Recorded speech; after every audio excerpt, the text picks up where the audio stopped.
2024最新西班牙丧尸大片冥河来袭，男人从河边醒来，发现自己手掌上有一个大洞，可奇怪的是，他却没有感觉一点疼。手掌的洞孔射出的太阳光，告诉男人这一切都不是幻觉。等到男人匆忙回到家照镜子时，发现胸前也有一个圆形的洞口，他急忙撕开衣服查看。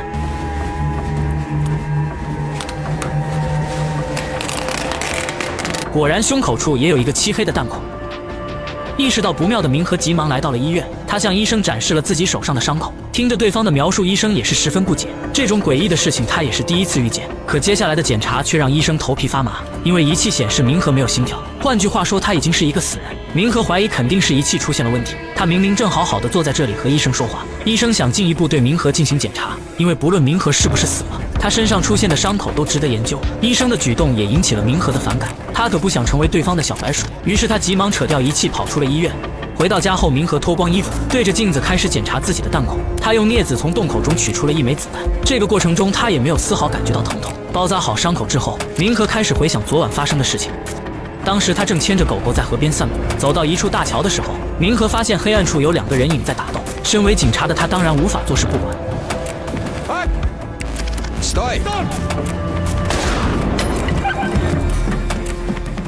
冥河掏出手枪惊走了行凶者。等他赶到事发地点，发现地上的男人已经没有了呼吸。看着凶手逃走的背影，他赶紧追了过去。凶手被冥河逼到一处死角，他不得不正面对冥河发起了攻击。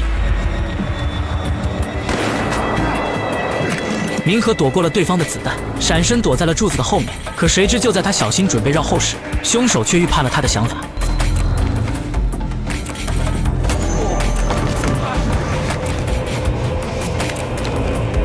Stai!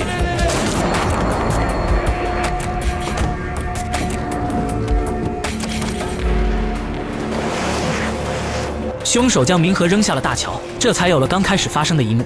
想起事情原因的冥河再次驱车来到了那个大桥，他已经给警局的同事打过电话，这里也已经被警察给封锁。当冥河询问同事事情进展时，同事却告诉他这里没有发现任何尸体，也没有发生过命案的痕迹，这让冥河感到不可思议。他向同事仔细描述了昨天发生的事情，因为凶手戴着面具，不知道他的长相，但被他杀死的男人应该是在40岁左右，自己的配枪也被凶手给抢走。同事小黑质疑了冥河的回忆，因为冥河是出了名的酒蒙子，他认为这些都是冥河的幻觉。见同事都不相信自己，冥河悄然走到了一边，他趁着同事不注意，将自己身上取出的弹壳放进了大桥栏杆的缝隙中，然后呼喊将同事叫了过来。冥河这也是没办法，同事们都不相信。为了继续调查，他只能制造证据，毕竟发生在他身上的事情确实有些匪夷所思。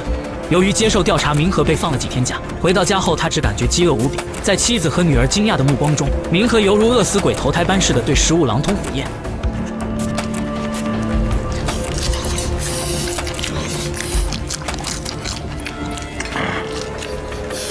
在冥河吃完锅里最后的一点食物后，他只感觉肚子一阵翻腾，最后竟然直接吐了出来。晚上坐在沙发上的冥河正想着刚才自己离奇的事情，这时小女儿来到客厅，想要给父亲一个拥抱。可诡异的是，当女儿抱住冥河的一瞬间，她便说父亲身上好冷。女儿想要放开手，可冥河却抱着女儿不松手。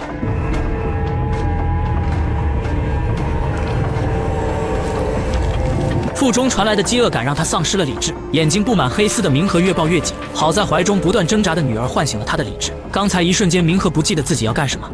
打发走女儿后，冥河急忙给医生打去了电话。他告诉医生，自己刚才拥抱女儿的时候，大脑和身体不受自己控制。如果不是女儿及时唤醒自己，他不知道他会做出什么事情。医生西蒙安慰了冥河的情绪，并告诉他现在他的身体没有任何生命体征，但是仍然正常的活着。这种状况西蒙也是第一次遇到，所以当时在医院才想仔细研究一下。他警告冥河不要再告诉其他人自己的情况，否则真的会被捉到实验室成为小白鼠。西蒙随后将冥河带到了自己的地下研究所，这里设备齐全。就在他要对冥河进一步检查的时候，冥河的手机突然响了起来，电话那头传来女人的求救声。女人是冥河的线人。等他驾车来到线人的地盘时，发现女人神志已经不清醒，看样子像是吃药吃多了。就在冥河给女人喂水时，一个男人突然出现在他的身后，接着更是掏出匕首一把就扎进了冥河的后背。也就在这个时候，意外发生了，闻到血腥味的冥河彻底丧失了理智。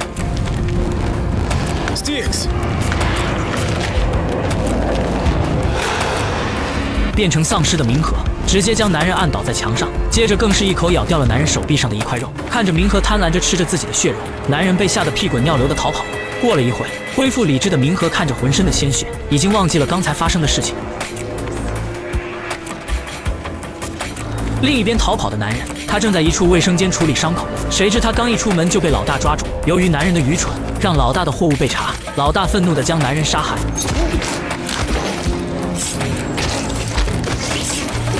随后更是把他的尸体随意丢在了路边的垃圾堆。其实男人也是可怜，他们帮派一直从事走私人口的生意。这笔单子进行前，他还给明和送过钱。明和向他保证最近没有搜查活动后，他才敢进行的这单生意。可谁知明和停职休假，警局的这次突发搜查，明和并不知情，这才导致男人以为是明和骗他，所以才找到明和进行报复。回到明和这边，此时他又再次来到了醒来的海边，他想着能不能从这里找到一点线索。这时他感觉手掌有些瘙痒，明和解开手掌缠绕的纱布，却惊讶地发现之前被子弹击穿的弹口竟然诡异地愈合了。